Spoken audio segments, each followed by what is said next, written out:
What's going on YouTube? It's your girl Shelly Barber here. If you guys do not know who I am, make sure you follow me on all of my social media platforms at Shelly Barber 77.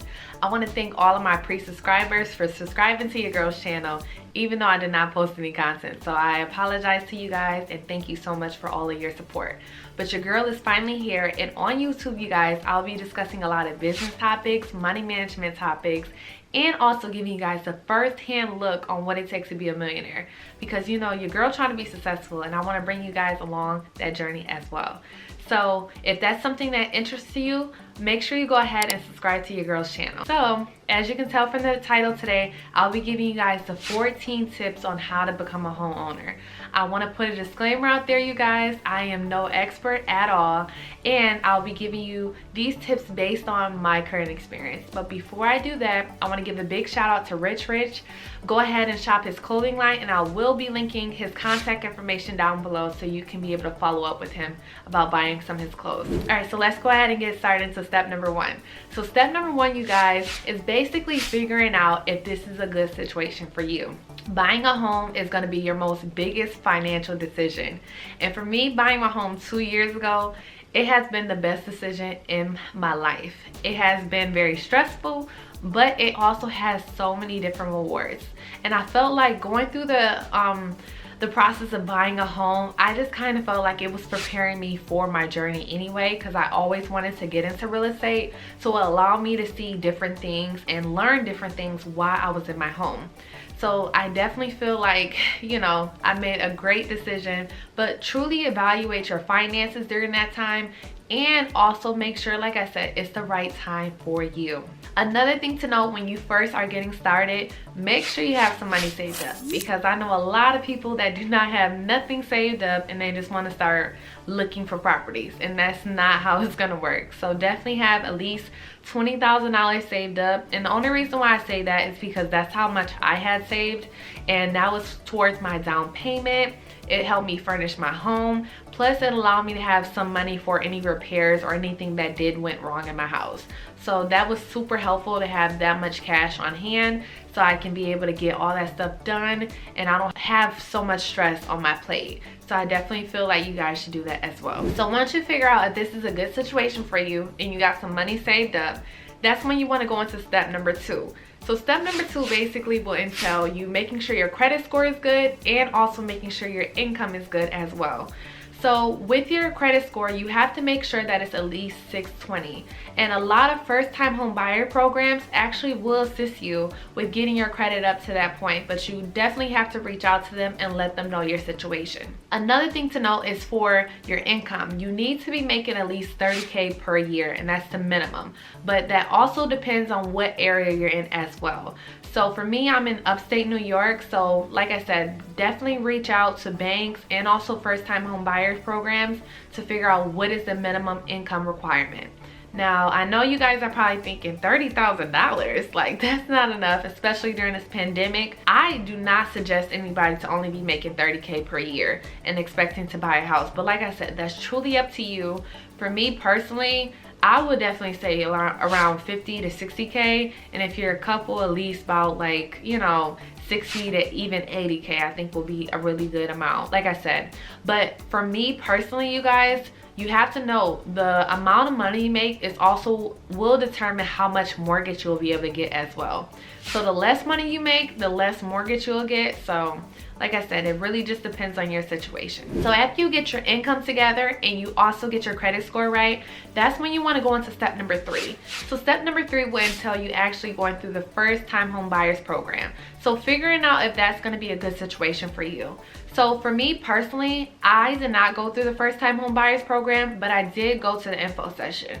I felt like going through the info session allowed me to know exactly the process of buying a home and also what different tiers of the first time home buyers program is offered in my area, which was super important. So if you decide to go through the first time home buyers program, I think it will be very beneficial because they are offering up to $15,000 right now towards your closing costs, which is really, you know, super helpful, especially during this time. But another thing to note, you guys, with the first time home buyers program, the funds go quick, and I mean quick. So definitely note that as well. And then also another requirement is that the minimum time you have to stay in your house is 5 years. So that was another reason why I decided the first time home buyers program was not going to be beneficial for me. But if you do decide to move forward, definitely go ahead and search into Google first time home buyers program, and also put in your area as well. Once you do that, you'll be able to know exactly the first time home buyers program in your area, and you can follow up with them if you do decide you want to move forward. So after you figure out if you're going to go through the first time home buyers program, that's when you want to go into step number 4, which is actually going to a bank and getting an offer letter. But before you do this, you guys, definitely do your research to figure out which bank has the best mortgage rates. And that's the bank you should actually be going towards, because I noticed when you go to bigger banks, they do have higher interest rates than credit unions. So definitely do your research. And for me personally, you guys, I went through ESL Credit Union for my mortgage because I just kind of felt like at that time they did have better interest rates. Plus, I've been banking with them for 7 years. So it was just a no-brainer for me to go through them. So with getting your offer letter, you guys, this basically entails you actually going to the bank, getting your credit ran, talking to the banks about your income, your expenses, and then that day you will receive your offer letter. So that will tell you exactly how much mortgage you will be able to qualify for. So another thing to note as well, when it's time for you to get your offer letter, if you do have student loan debt, that will count towards your expenses, and that also might, you know, not be able to qualify you for a mortgage. But like I said, it just depends on your bank as well. After I got my offer letter, you know, I did have to ask the bank a few questions about the process. They informed me of all the information that I had requested at that time. And then they also told me during this process as well of me searching for a home, do not have my credit ran for anything. It was super beneficial for me because, you know, if I got my credit ran during that time, first off, it will lower my credit score, which will cause me to either have a high interest rate on my mortgage, or it was going to not qualify me for a mortgage. So definitely do not run your credit during this time, you guys. It's super important. So after you complete step number 4 of getting your offer letter, that's when you want to actually go into step number 5. So that's actually building your team. So when you go to the bank already, you will be assigned a mortgage originator.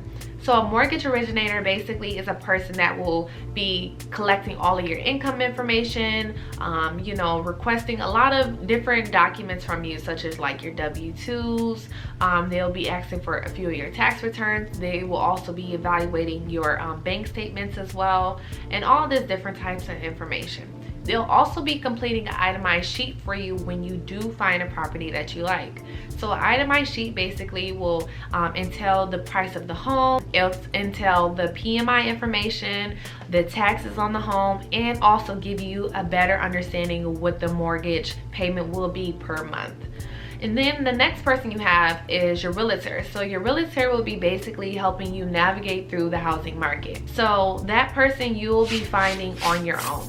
And then the next person you'll have is your real estate lawyer. So your real estate lawyer will be the person that will be discussing your deed with the bank and sending over all the required documents. Once you do that, that's when you'll have your mortgage closing department, and that person you will naturally be assigned to when it's time for you to close. So the two main people that you definitely need to go out and search for is your realtor and your real estate lawyer, because your mortgage originator and also the person at the closing department will actually be assigned to you already. So after you finish step number 5, which is basically finding your realtor and your real estate lawyer, that's when you want to complete step number 6. So step number 6 will entail you actually meeting with your realtor. So during this time, you guys, you definitely want to get super comfortable with your realtor because you will be spending a lot of time with that person. So during this process as well, you'll be meeting with your realtor and you'll be going over all of your wants and needs in the home. They'll also be connecting you to an MLS portal. So an MLS portal basically is a portal that will allow you to see all the new houses that's coming on the market and also the ones that have been sold. So this is super important because as soon as you get a notification that a new property has been listed, it's definitely good to check your email and to see how that property looks, because that's when you'll be able you'll schedule a tour with your realtor and you guys will actually go out and view the property. So when they're connecting you on the MLS portal, that's when they will ask you for that offer letter. So the offer letter, they'll be putting that amount in. So like I told you guys before, I was qualified for $120,000.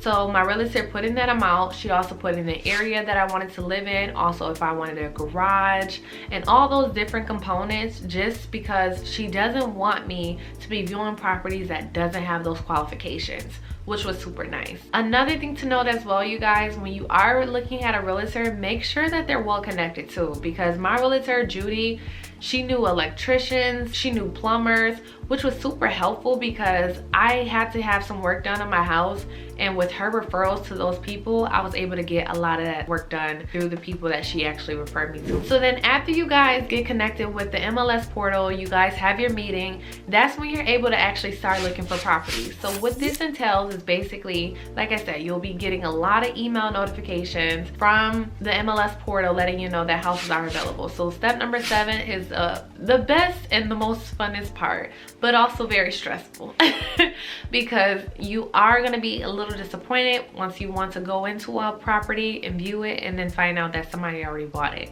So that was the most stressful part about it. Also during this time, you guys, with viewing these properties, I know right now they are offering a lot of virtual tours. It's okay to do a virtual tour, but it's also really good to actually go out and view the property, because a lot of these pictures and videos that be on these portals, I'm telling you guys, it do not be the house that you're actually looking to buy. So definitely take note of that as well. So after you complete number 7, you're looking at these properties, you actually find something that you truly like, and that's when you want to put in an offer, which is step number 8. So putting in an offer looks like your realtor will be typing up a actual electronic document letting the seller know that you are interested in the property. Also, if you want to write anything into the property, so like say for my property example, I told the seller, you know, the seller was trying to sell my house for like $110,000. I was like, hey, I got $100,000 or I think it was 98, I believe.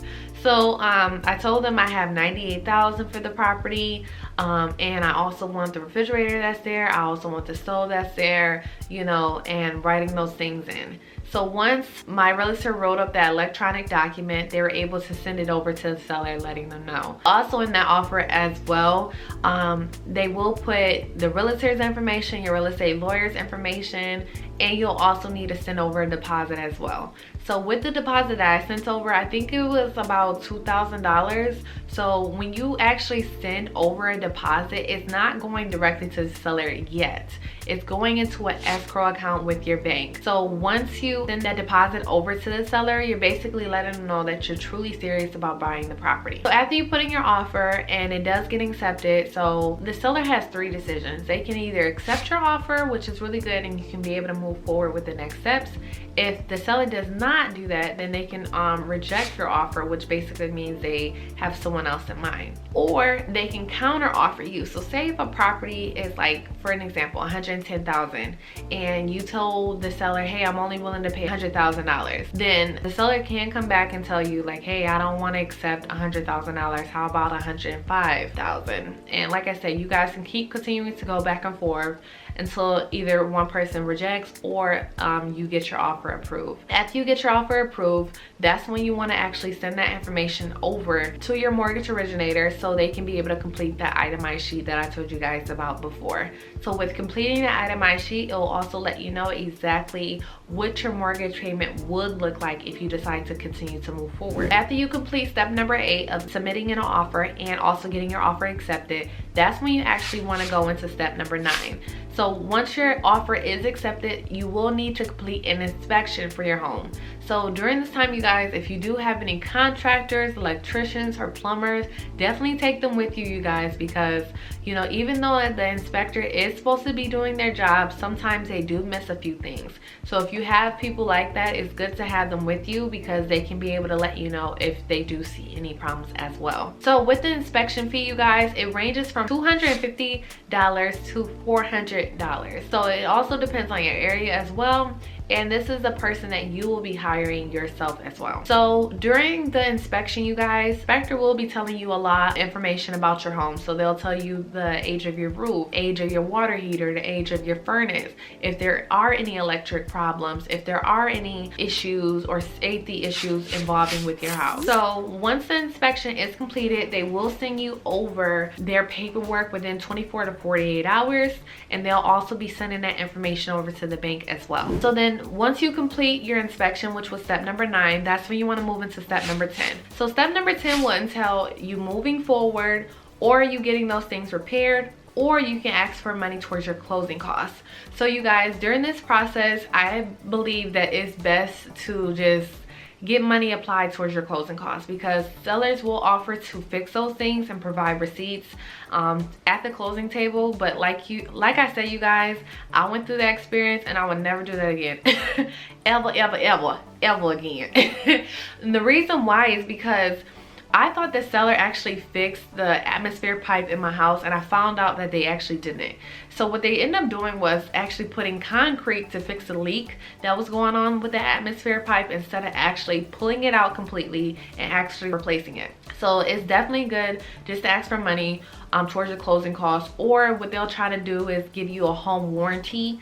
And with me, you guys, I actually ended up getting a home warranty for my house, but then I found out that the company actually closed literally like 2 days or like a day before I actually closed on my property, which was super disappointing, because I'm like, okay, I could have just asked for that money towards my closing, but I didn't. So definitely make sure, you guys, like I said, ask for the money towards your closing costs. Do not have them fix anything, and do not accept a home warranty. I promise you guys, you would not regret it. So that was step number 10. So after you figure out if you want to move forward and then also get that money applied to your closing costs, that's when you'll move into step number 11. So step number 11 will basically, your real estate lawyer and your bank will start communicating with each other to finish up the finalized paperwork. So with your real estate lawyer, at this point they get involved because they need to make sure that the deed is free and clear, so no one can't come in and take your property. And then your bank will also be requesting that information from your real estate lawyer. Also during this time as well, your bank will be reaching out to you for your finalized documents and submitting in whatever documents they have not received from you yet. Also during this time as well, they will be asking you for your pay stubs, and they will also be running your credit once again. So this is why I tell people, do not get your credit ran during this process, because they will run your credit again just to make sure that your credit is still pretty good, or where it was at when you actually started the process. So after your real estate lawyer and the closing department actually start to meet, that's when you'll also be assigned the closing department person. So that person, like I said, will be finishing up all the necessary documents. So you will not be working with your mortgage originator anymore. So then that's when you move into step number 12. So step number 12, you guys, is basically you'll be scheduling your final walkthrough. So with your final walkthrough, you guys, it's good to do this literally 24 hours or even a couple hours before it's time for you to go to the closing table. The reason why is because sometimes things might happen, and you want to make sure that those things are still working perfectly fine before you actually go to the closing table, because you want it to be a smooth process. I have heard from other friends that, you know, maybe like a water had burst in their house before they went to the closing table, and they were able to back away from that deal due to those issues. And like I said, once you sign those papers, it's a wrap. That's it. It's your house. It's your problem. So definitely do that. So schedule your walkthrough. And also during that time as well, that's when the mortgage closing department will be reaching out to you to schedule your closing date as well. So once you complete your final walkthrough and you actually have your closing date, that's when you want to move into step number 13. So step number 13 is actually going in to sign all of your necessary paperwork to get your mortgage finally. And this is the best part. Like, it was just so rewarding because you went through so much stress, and now we're going to the final pieces. And actually going in to sign your closing documents will take about 45 minutes to an hour, but they tell you over the phone it may take 2 hours depending on how many questions you have, and then also how long it takes for you to sign papers. For me personally, you guys, it took about 45 minutes because for me, I was asking a lot of questions and I was also reviewing all of the paperwork because you guys, this, like I said, this is a big financial situation and you want to make sure you're understanding all of those documents before you sign off on them, which is super important. So at this closing table, the only people that will be there is your mortgage closing department person that was assigned to you, and you'll also be with your real estate lawyer, and that lawyer should be helping you with understanding the paperwork that you are signing. Then that's when you have step number 14, which is actually moving in, and during that closing time as well, you will receive your keys. You'll be able to go to your property and start to be able to enjoy the process finally. So I hope that this video did help you guys, especially you first-time homeowners, with the process and giving you guys a better inside look on what it takes to actually become a homeowner. So if these tips were helpful you guys, definitely make sure you like this video. Also comment down below. And if you do have any additional questions, definitely comment down below. I would like to see your questions and I will be helping you guys with this process as much as possible. And to you guys, thank you so much for watching this video and have a wonderful, wonderful day. And I wish you nothing but the best on your first time home. All right, bye.